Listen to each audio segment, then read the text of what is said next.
বাংলাদেশের প্রধানতম রাজনৈতিক দল বিএনপির মধ্যে এক ধরনের তৃপ্তির ঢেকুর লক্ষ্য করা যাচ্ছে। তাদের আত্মবিশ্বাস বেড়ে গিয়েছে এবং সরকারের সঙ্গে তাদের যে সম্পর্কে টানাপোড়েন যাচ্ছে, সেই সম্পর্কের টানাপোড়েনের ক্ষেত্রে বিএনপি মনে করছে যে তারা আপাতত বিজয়ী হয়েছে। প্রথম কারণ, দক্ষিণ সিটি কর্পোরেশনের মেয়র পদ নিয়ে তারা সরকারকে একটা ধাক্কা দিয়েছে। এটা প্ল্যান ওয়াইজ দিয়েছে। জনাব এরশাদ তিনি বলেছেন যে মেয়র পদ পাওয়ার জন্য নয়, সরকারকে একটা মেসেজ দেওয়ার দরকার ছিল, সরকারকে বুঝিয়ে দেওয়ার দরকার ছিল যে একটি সংগঠন তাদের জন্য কতটা ইফেক্টিভ এবং বিএনপিকে চ্যালেঞ্জে নেওয়া সরকারের জন্য কতটা ঝুঁকিপূর্ণ এটা প্রমাণ করার দরকার ছিল। এক, দুই নম্বর হলো যে এই ঘটনার মাধ্যমে সরকারের যে লিপ্সা, অভিলাষ এবং তারা যে ক্ষমতা আঁকড়ে রাখতে চায় এবং সব ক্ষেত্রে তাদের নিজেদের লোকদেরকে তারা ক্ষমতায় বসাতে চায়, এই যে তাদের যেটা প্রবৃত্তি, তারা যে রাজনীতিবিদদেরকে ঘৃণা করে, এই জিনিসটি প্রমাণ করার জন্য তিনি মূলত এই মেয়র পদ নিয়ে আন্দোলন করে যাচ্ছেন। তিনি জানেন যে সরকার অনড় থাকবে, কিন্তু এই কাজটি যদি তিনি না করতেন তাহলে সরকারের মুখোশ উন্মোচন করা সম্ভব ছিল না। এবং তার সেই যে আন্দোলন, সেই আন্দোলন এখন অব্যাহত রয়েছে। তিনি সেই পবিত্র ঈদুল আজহার আগে সুদীর্ঘ সময় ধরে কার্যত নগর ভবন অচল করে রেখেছিলেন। তারপর একটা নির্দিষ্ট সময় পর্যন্ত তিনি প্রধান উপদেষ্টার বাসভবন যমুনাকে অচল করে রেখেছিলেন এবং পুরো ঢাকা শহরের যে সিস্টেম, ট্রাফিক ব্যবস্থা, জনজীবন স্থবির হয়ে পড়েছিল জনাব এরশাদ সাহেবের আন্দোলনের কারণে। শাহবাগ থেকে শুরু করে যমুনা পর্যন্ত, যমুনা থেকে শুরু করে পল্টন ময়দান, তারপর সেখান থেকে মৎস্য ভবন, মৎস্য ভবন থেকে হাইকোর্ট, হাইকোর্ট থেকে গুলিস্তান, গুলিস্তান থেকে একেবারে নগর ভবন। অনেকগুলো দিন, অনেকগুলো সময় মূলত বিএনপির হুকুমতে এই সমস্ত এলাকা চলেছে। There are no military, no police, no তত্ত্বাবধায়ক সরকারের উপদেষ্টা, নাথিং, কেউ ছিল না। এরশাদ চালিয়েছেন সব কিছু।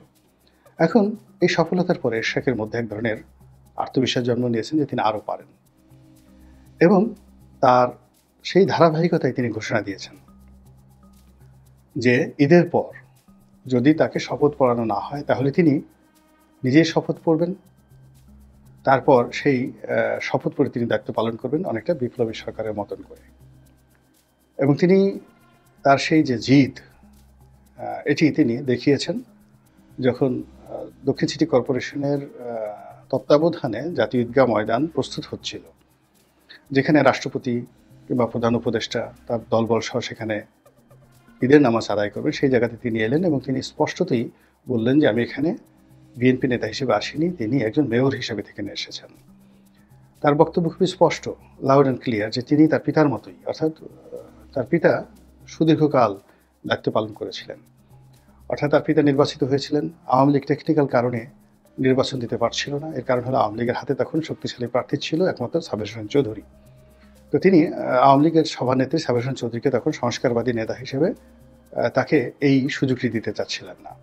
তখন তিনি ঢাকাকে দুই ভাগ করার জন্য একটা পরিকল্পনা করলেন, দুই ভাগে বিভক্ত করার একটা পরিকল্পনা করলেন এবং সেটা বাস্তবায়ন করার জন্য যে সময়টা দরকার ছিল পুরো সময়টা তিনি জিদ করে জনাব সাদেক হোসেন খোকাকে তিনি অবিভক্ত ঢাকার মেয়র হিসেবে রেখে দিলেন।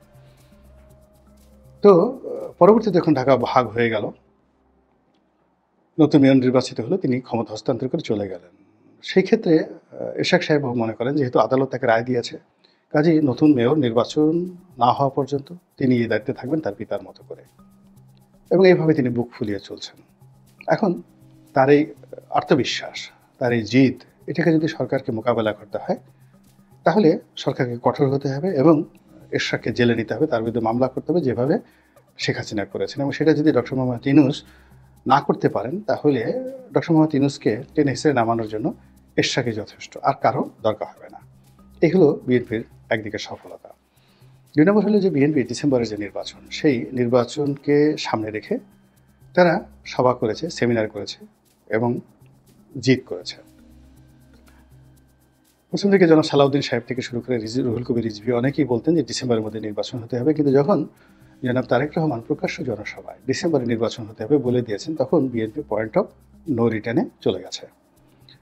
এবং বিএনপি মনে করছে যে তারা যদি ডিসেম্বরের মধ্যে নির্বাচন করাতে না পারেন, তারা এই ইউনূস সরকারকে দিয়ে আর নির্বাচনই করাতে পারবেন না এবং তাদেরকে ২০২৬ সনের জানুয়ারি মাস থেকে বলতে গেলে নির্বাসনে যেতে হবে। তারেক রহমান সাহেব আর বাংলাদেশে আসতে পারবেন না, এটা তারা ধরে নিয়েছেন। কাজেই এটাকে একটা যাকে বলা হয় ইজ্জত কা সওয়াল, তারপরে এটাকে একটা বাতচিত, এটাকে একটা যুদ্ধ, এটাকে একটা প্রতিযোগিতা, এটাকে একটা জয় পরাজয়ের নিয়ামক মনে করে তারা সর্বোচ্চ চেষ্টা চালিয়ে যাচ্ছে এবং এই চেষ্টা চালানোর কারণে সরকারের সঙ্গে ইতিমধ্যেই তাদের সম্পর্ক একেবারে তলানিতে পৌঁছে গেছে। এটা এখন রীতিমতো শত্রুতায়, কার্যত কেউ কারো মুখ দেখতে চাচ্ছেন না। সর্বশেষ ঐক্যমত্যের বৈঠক হলো, সেখানে বিএনপি যে সকল নেতৃবৃন্দ গিয়েছেন তারা যথেষ্ট মুখ ভার ছিল এবং তারা খুব মেপে মেপে কথা বলেছেন। আবার অন্যদিকে ডক্টর মোহাম্মদ ইউনূস এবং তার যারা লোকজন আছেন তারা বিএনপির যারা নেতৃবৃন্দ রয়েছেন তাদের দিকে পারতপক্ষে না তাকিয়ে যদি পারতেন তাহলে তারা তাকাননি। তারা বরং এর সাথে জুনায়েদ শেখের সঙ্গে কিংবা জামাতের নেতার সঙ্গে কিংবা এনসিপি নেতাদের সঙ্গে তারা খুশ গল্প করতে ওই সময়টাতে স্বাচ্ছন্দ্য বোধ করছিলেন। তো এটা বিএনপির জন্য একটা স্পষ্ট অপমান, সিরিয়াস অপমান। সেই অপমান থেকে বাঁচার জন্য এখন বিএনপি পয়েন্ট অফ নো রিটার্নে যাওয়ার যে সিদ্ধান্ত নিয়েছে এবং এটাকে মোকাবেলা করার জন্য সরকার একটা চাল দিয়েছে।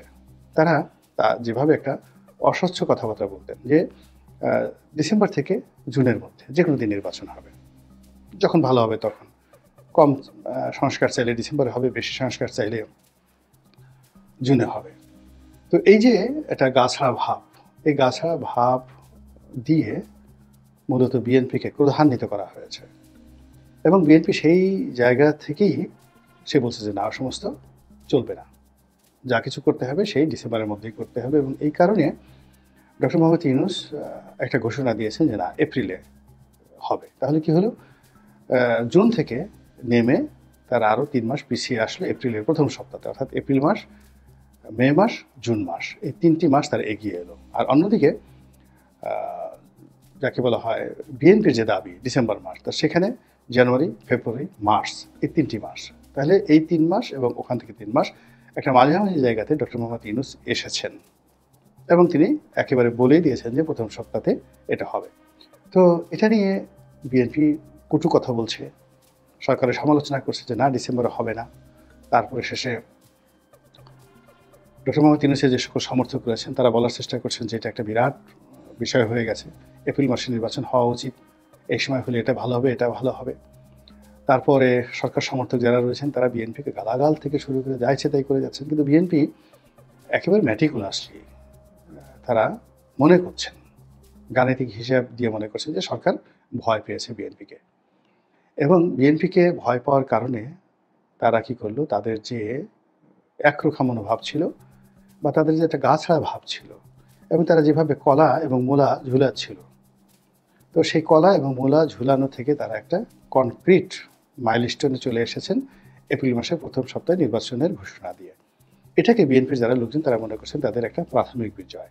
তারা যে সরকারকে ধাক্কা দিতে পেরেছে এবং সেই ধাক্কায় যে সরকার কেঁপেছে, ভয় পেয়েছে, আতঙ্ক অনুভব করেছে এবং তারা বুঝেছে যে সামনে ঈদের পরে যে পরিস্থিতি আসছে সেই পরিস্থিতি তারা সামাল দিতে পারবে না, এরশাদকে তারা সামাল দিতে পারেনি। তো সেক্ষেত্রে যদি বিএনপি যে সমাবেশটা করেছিল পল্টন ময়দানে, ঠিক পুরোনো নয়া পল্টন তাদের যে কার্যালয়, সেই কার্যালয়ের সামনে, সেটাকে যদি তারা জাস্ট একটু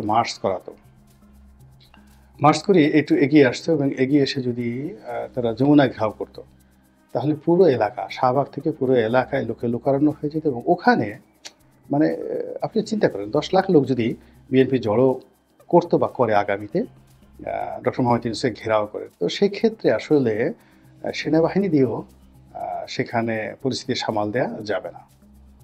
এবং যমুনা ছোট একটা জায়গা, ওখানে শেখ হাসিনা যেভাবে হেলিকপ্টার এসেছিল, গণভবনে নেমেছিল, তারপরে শেষে হেলিকপ্টার থেকে তিনি চলে যাওয়ার পরে দরজা খুলে দেওয়া হয়েছিল, ওই সুযোগটা আসলে যমুনাতে নেই।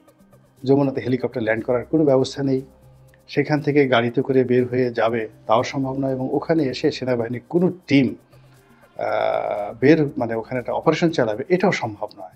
এই কারণে হলো আপনি যমুনার যে জায়গাগুলো দেখেন সেখানে অসংখ্য রাস্তা, সেই প্রতিটি রাস্তায়, মিন্টু রোডের প্রতিটি রাস্তায়, বেইলি রোডের প্রতিটি অলিতে গলিতে, রমনা পার্কের ভিতরে, সরোয়ার্দী উদ্যানে, তারপরে সামনে মৎস্য ভবনের সামনে, এরপর এদিকে একেবারে কাউরান বাজার পর্যন্ত অলিতে গলিতে, বাংলা মোটরের অলিতে গলিতে বিএনপির নেতাকর্মীরা যেভাবে যাকে বলা হয় তারা প্রস্তুতি নিতে থাকবে, সেই প্রস্তুতিকে মোকাবেলা করে সেনাবাহিনীর কোনো ট্যাঙ্ক ক্যান্টনমেন্ট থেকে বের হবে বা হতে পারবে, এটা বিএনপির লোকজন মনে করছে না। তো কাজেই তারা মনে করছে যে এরশাদকে দিয়ে যদি একটা ছোট ধাক্কা তারা দিয়েছে, একেবারে ছোট ধাক্কা দিয়েছে, এটাকে তারা মানে অনেকটা চুলকানির মতো মনে করে। বিএনপি এত বড় দল, সেখানে জাস্ট এরশাদ সাহেবকে দিয়ে তারা একটা চুলকানির মতো ঘটনা করেছে। এতেই সরকার কেঁপে কেঁপে একেবারে 3 মাস পিছিয়ে এসছে। তো কাজেই তাদেরকে যদি আরেকটু ধাক্কা দেওয়া হয়, মানে এরশাদের মতো আরও 2-4 জন লোক, যেমন যুবদলের নেতাকে দিয়ে, সভাপতিকে দিয়ে যদি একটা প্রোগ্রাম দেওয়া হয়, স্বেচ্ছাসেবক দলের সভাপতিকে দিয়ে যদি একটা প্রোগ্রাম দেওয়া হয়, তাবিতাওয়াল এবং এরশাদকে দিয়ে যদি আরেকটা প্রোগ্রাম দেওয়া হয়, 3টে প্রোগ্রাম যুগপথভাবে যদি উত্তর সিটি কর্পোরেশন চলে, দক্ষিণ সিটি কর্পোরেশন চলেন, পুরো ঢাকা শহর 24 ঘন্টার মধ্যে কলাপস হয়ে যাবে বিএনপির দখলে। তখন ডক্টর মোহাম্মদ ইউনূস ডিসেম্বরে নির্বাচন দূরের কথা, রাগ করে বলবো যে আরে বাবা ডিসেম্বর লাগবে না, আগস্ট মাসে আমি নির্বাচন দিতে যাচ্ছি, ইভেন টুমরো। এবং এটা বিএনপির লোকজন বিশ্বাস করে। তো এরকম একটা মনস্তাত্ত্বিক যে অবস্থা বাংলাদেশে চলছে, তারই মধ্যে এখন লম্বা পবিত্র ঈদুল আজহার যে ছুটি, আর এই ছুটি উপভোগ করার জন্য মানুষজন গ্রামে চলে গেছে, দেশ কর্মহীন। আর ডক্টর মোহাম্মদ ইউনূস এই সময়টাতে লন্ডন চলে যাবেন। তারপরে যখন আবার 10 তারিখের পরে 11 তারিখের 12 তারিখের দিকে অফিস আদালত খুলবে এবং 4-5 দিন সময় যাবে, তখন যদি আবার রাজপথ উত্তপ্ত হয়ে যায় এবং সময়টা সেই এই যে জুন মাস, খুবই গরম এবং বিব্রতকর সময় বাংলাদেশের জন্য। এই বাংলাদেশে জুন মাসে অনেক অপকর্ম ঘটেছে, অনেক অঘটন ঘটেছে, অনেকে তকদির পুড়ে গেছে। তো কাজে সেই জুন মাসে যদি আবার বিএনপি শক্ত হাতে কোনো কিছু করার চেষ্টা করে, তাহলে ডক্টর ইউনূস কি সেগুলো সামাল দিতে পারবেন নাকি পারবেন না, এই বিষয়টি ভবিষ্যতের উপরে ছেড়ে দিলাম। আল্লাহ আমাদের সবাইকে হেদায়েত দান করুন এবং হেফাজত করুন। আসসালামু আলাইকুম ওয়া রাহমাতুল্লাহি ওয়া বারাকাতুহু।